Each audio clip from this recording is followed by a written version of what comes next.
Welcome to Macmo Academy. In this video, we will learn about linear equation. A linear equation is an equation in which the highest power of the variable is 1. Its graph is always a straight line. Means equation is one in which there is a equals to sign. Its general representation is ax plus b is equal to 0, where a should not be equal to 0. Means 2x minus 5 is equal to 0, 5y minus 1 is equal to 0. So these are the all examples of linear equation. Now let's discuss the difference between linear equation and non-linear equation. Now let's discuss few examples of linear equation and non-linear equation. Now let's see one example. X minus 1 is equal to 0. This is linear equation. Why? Because the variable has power 1. But if I write instead of this x square minus 2 is equal to 0, this is a non-linear equation. Means the variable has power 2. So this is an example of non-linear equation.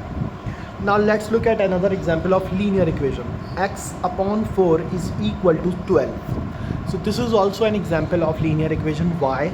Because 4 will go over there and will multiply by 12. So it would become x is equal to 4 12s are 48. So this is also an example of linear equation. Now let's look at another example. X square upon 2 is equal to 6. Again there is a square on variable, so it means that this is an example of non-linear equation. Now if I'm writing this is an example of linear equation. Why? There is a variable which has a power 1. Now let's look over here on the other side. If we write like this, so this is an example of non-linear equation. Now this is also a linear equation involving two variables. There are two variables x and y, both are the part of different terms, so they are again called linear equation. But if any of one of the variable is inside square root or cube root, it means that the power is on that variable is not 1, is other than 1. The square root means power is 1 upon 2. So it means that power is not 1 on x. That's why it's a non-linear equation. Now what about this? X plus y plus z is equal to 4. This is a linear equation because all are the variable having a power 1. But instead of this, if I write like this,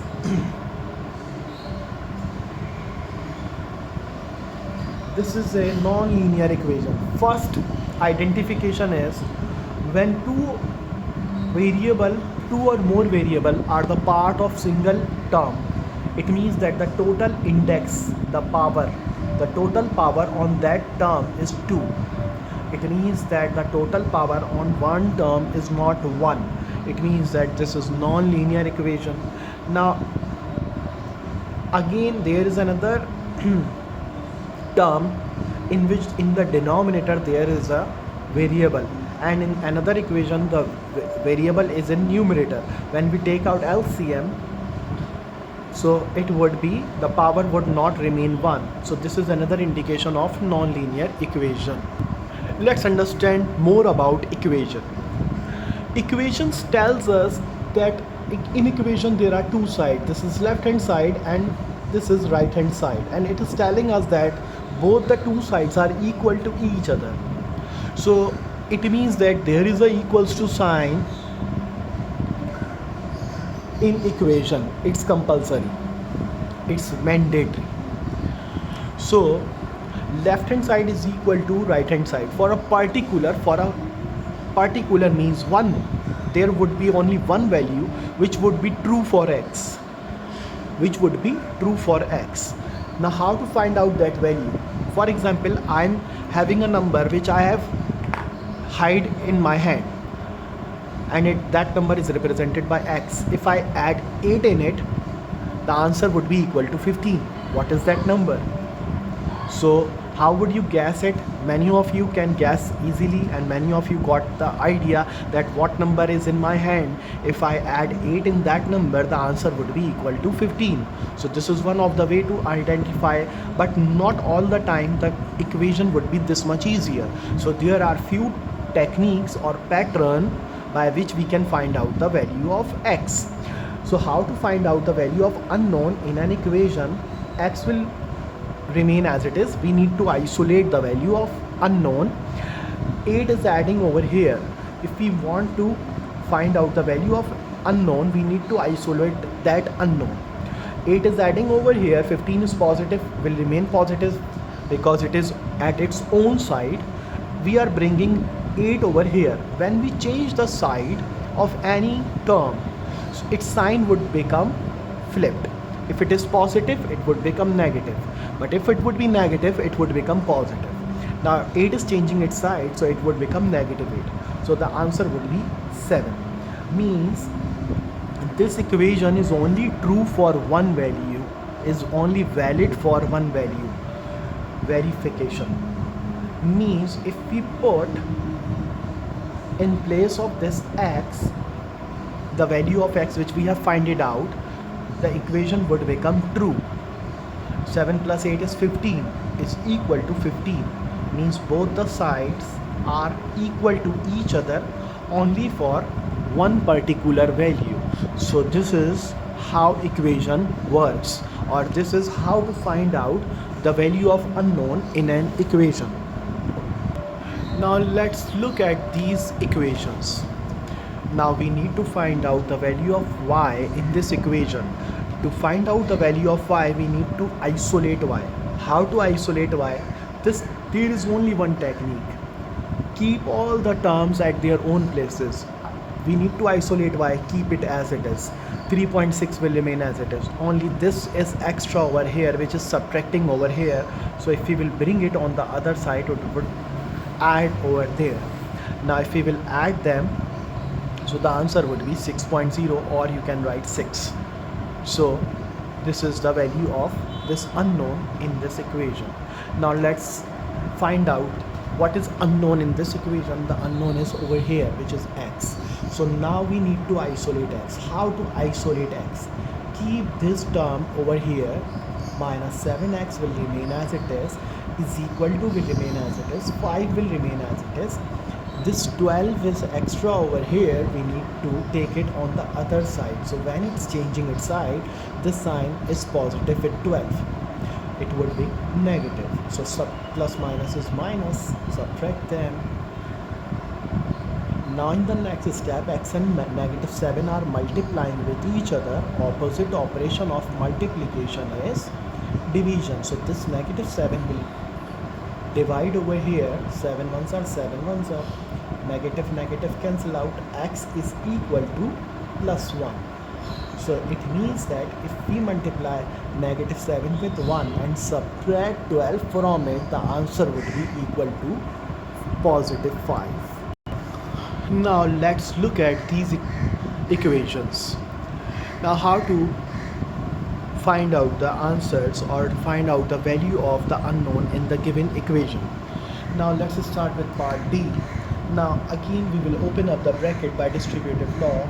Plus minus minus, 7 2s are 14x, plus is plus, 7 4s are 28. This has been expanded is equal to negative 4x. Now let's arrange the like terms together.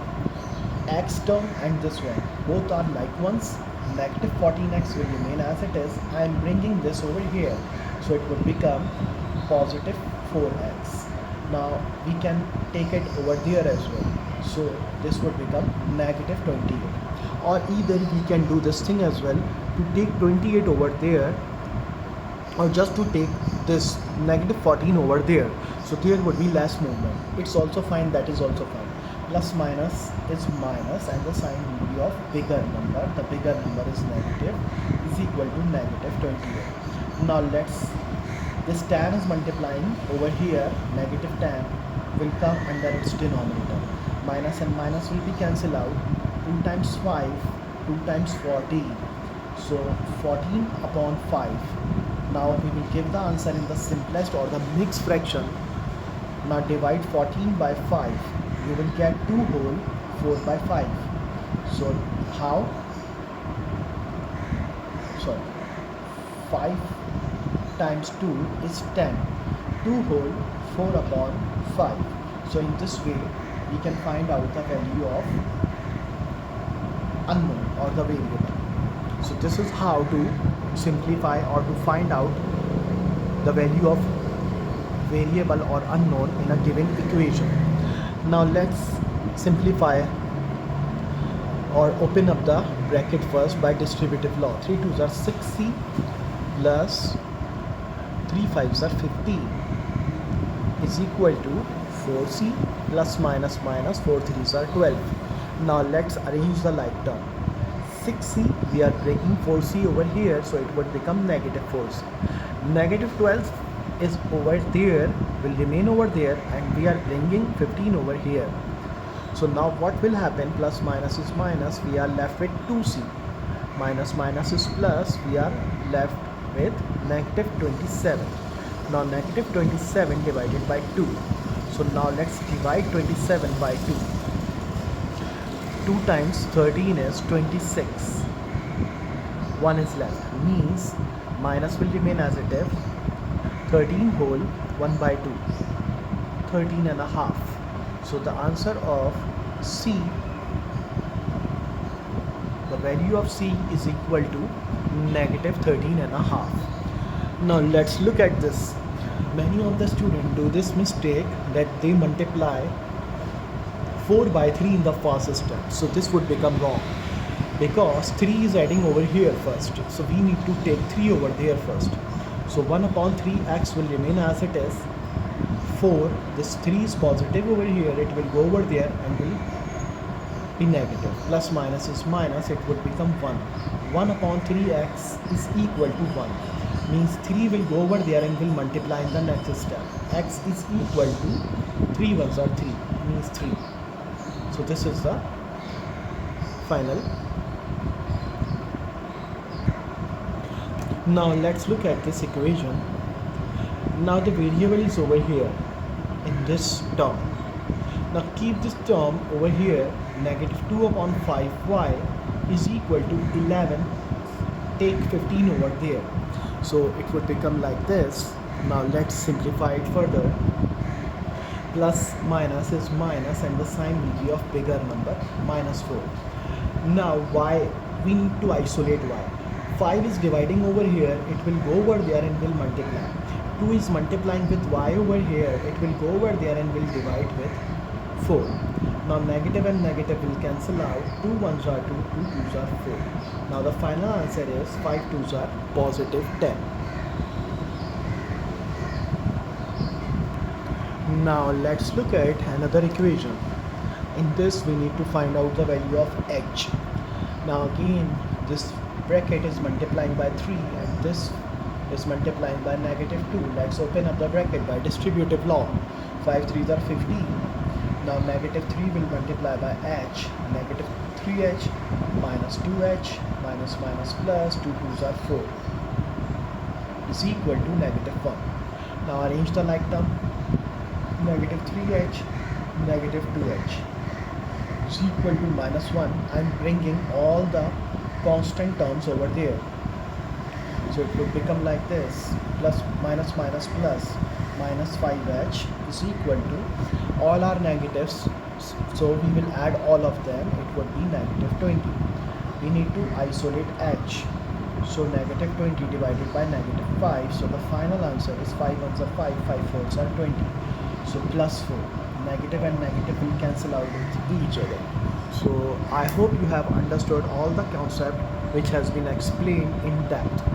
Please subscribe my YouTube channel. Your support helps us a lot in making more interesting videos like these. So I hope you would support us by liking, sharing and subscribing our YouTube channel. Thank you.